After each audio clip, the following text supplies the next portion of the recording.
পূজা করে চক্রান্ত করছে কি করে বাংলাদেশকে ধ্বংস করা যায়।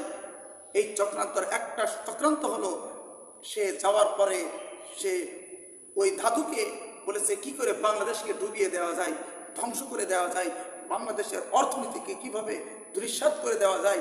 চক্রান্ত তো এইভাবেই যে বাংলাদেশ যদি অর্থনীতিভাবে ক্ষতিগ্রস্ত হয়, হয়তো বিদেশ থেকে চাপ আসবে, তারা বলবে বর্তমান সরকার দেশ চালাতে পারছে না, তো আবার শেখ হাসিনাকে আনা হোক।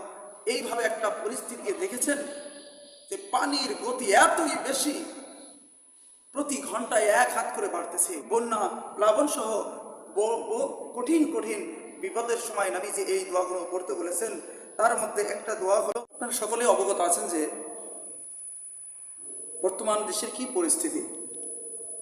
কিছুদিন আগে শেখ হাসিনার পতন হলো, গত 5 আগস্ট। কয়দিন যেতে না যেতে